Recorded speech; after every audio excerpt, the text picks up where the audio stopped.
Another unlock, baby boy. Topre. Dito siya. Negative 5 lang siya.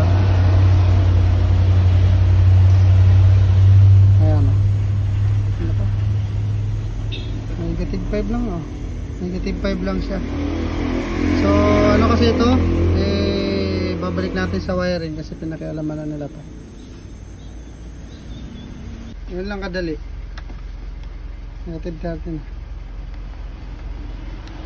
Pero 18 lang ang kailangan natin din.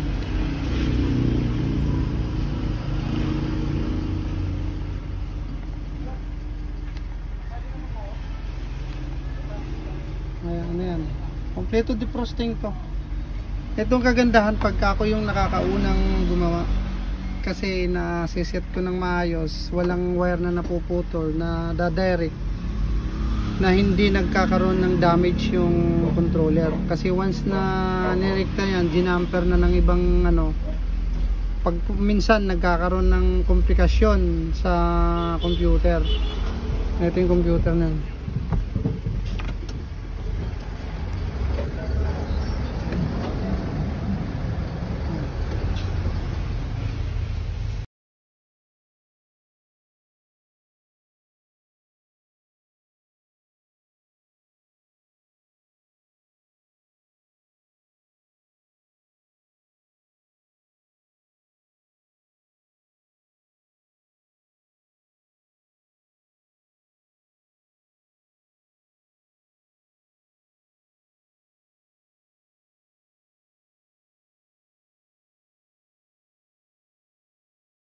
Sensor nito kasi ibang reading nito. Alang iya kasi yung mga nag-direct ay okay rin naman, magaling din naman mag ano sila.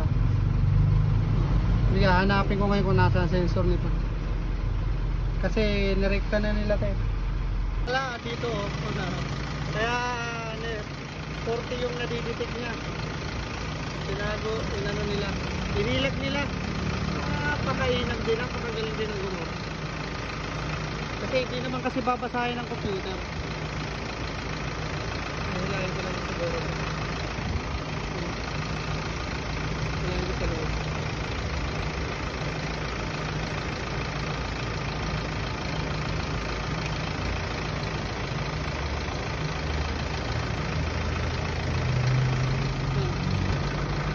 Pasok na natin. Siyempre sisili ko natin na diba? Goods. After 1 hour and 35 minutes, ayan, nag-negative to. Pumalo siya. Kargado pa yan sa ano, maraming karga yan sa loob eh. Yan, negative 2 sa 900 RPM. Ganyan po ako mag-testing.